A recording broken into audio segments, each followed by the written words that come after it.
విశాఖపట్నం కేంద్రంగా దక్షిణ కోస్తా railway zone ప్రారంభం కావడం ఉత్తరాంధ్ర ప్రజల చిరకాల ఆకాంక్ష నెరవేరిన చారిత్రాత్మక ఘట్టమని కేంద్ర పౌర విమానయాన శాఖ మంత్రి కింజరాపు రామ్మోహన్ నాయుడు అన్నారు. సోమవారం ఇచ్చాపురం రైల్వే స్టేషన్లో జరిగిన కార్యక్రమంలో పాల్గొన్న ఆయన గత 12 ఏళ్లుగా రైల్వే జోన్ సాధన కోసం చేసిన పోరాటాన్ని గుర్తు చేసుకున్నారు. కొత్త జోన్తో రైల్వే పరిపాలన స్థానికంగా అందుబాటులోకి వచ్చి సమస్యల పరిష్కారం వేగవంతం అవుతుందని తెలిపారు. విశాఖలో 400 కోట్ల వ్యయంతో జోన్ ప్రధాన కార్యాలయ నిర్మాణం కొనసాగుతుందని వెల్లడించారు. అనంతరం ఏఎస్ పేట వద్ద సౌత్ కోస్ట్ రైల్వే జోన్ బోర్డును ఆవిష్కరించి మొక్కలు నాటారు. ఈ కార్యక్రమంలో జిల్లా కలెక్టర్ స్వప్నిల్ దినకర్ పున్కర్, ప్రభుత్వ విప్ బెందాలం అశోక్, రైల్వే అధికారులు, ప్రజాప్రతినిధులు పాల్గొన్నారు. ఆంధ్రప్రదేశ్ రాష్ట్ర చరిత్రలోనే సువర్ణ అక్షరాలతో నిలిచిపోయేటటువంటి రోజు. సుదీర్ఘమైనటువంటి కళ, సుమారు 30 సంవత్సరాలుగా నిరీక్షణ మన అందరి కళ్ళల్లో ఉండింది.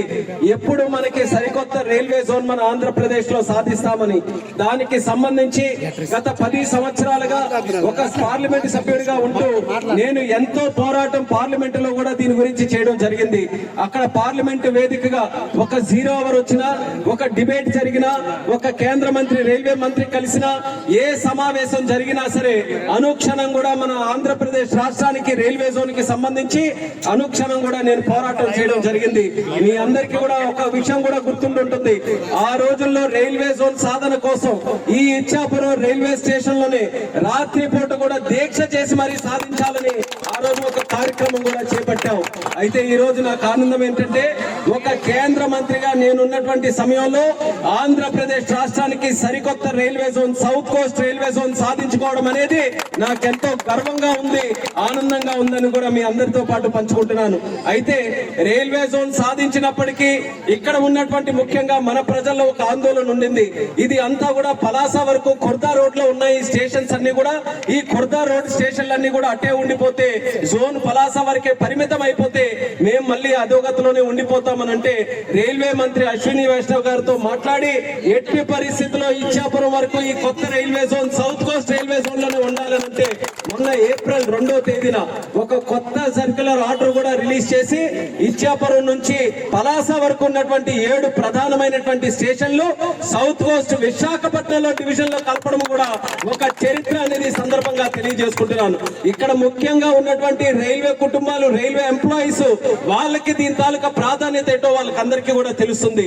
అక్కడ గతంలో పలాసలో ఒక సమస్య ఉన్నా, లేకపోతే ఇక్కడ ఇచ్చాపురంలో సమస్య ఉన్నా, ఈ దారి పొడవునా ఉన్నటువంటి స్టేషన్ లో ఎప్పుడు ఏ సమస్య వచ్చినా సరే మనం అందరం కూడా భువనేశ్వర్ వరకు వెళ్లేవాళ్ళం. భువనేశ్వర్ వెళ్లి అక్కడ అధికారుల దగ్గర కూర్చొని, అక్కడ డిఆర్ఎం దగ్గర కూర్చొని, అక్కడ జిఎం దగ్గర కూర్చొని వాళ్ళందరూ కూడా అనేక ప్రాధాన్యతలు వాళ్ళందరికీ కూడా ఉంటే మా ప్రాంతానికి కూడా న్యాయం చేయండి అని చెప్పి ఎన్నో సందర్భాల్లో నాయకులకి నేను తీసుకెళ్లాను, ఎమ్మెల్యే గారికి తీసుకెళ్లాను. నేను కూడా రైల్వే మీటింగుల్లో కూడా పార్టిసిపేట్ చేసేవాడిని. ఇప్పుడు అలాంటి సమస్య ఏది కూడా లేకుండా ఈ ప్రాంతంలో ఏ సమస్య ఉన్నా సరే దర్జాగా మన రాష్ట్రంలో మన డిఆర్ఎం, మన జిఎం దగ్గరే కూర్చొని మన సమస్యలన్నీ కూడా పరిష్కరించుకునే అవకాశం ఈ కొత్త రైల్వే జోన్ ద్వారా మనకి దక్కిందని కూడా తెలియజేస్తున్నాను. నాకు ఎప్పుడు కూడా ఒకే నమ్మకం, రైల్వేస్ ని కానీ మనం అభివృద్ధి చేసుకోగలిగితే ఆ ప్రాంతం అభివృద్ధి చెందుతుంది, జిల్లా అభివృద్ధి చెందుతుందని.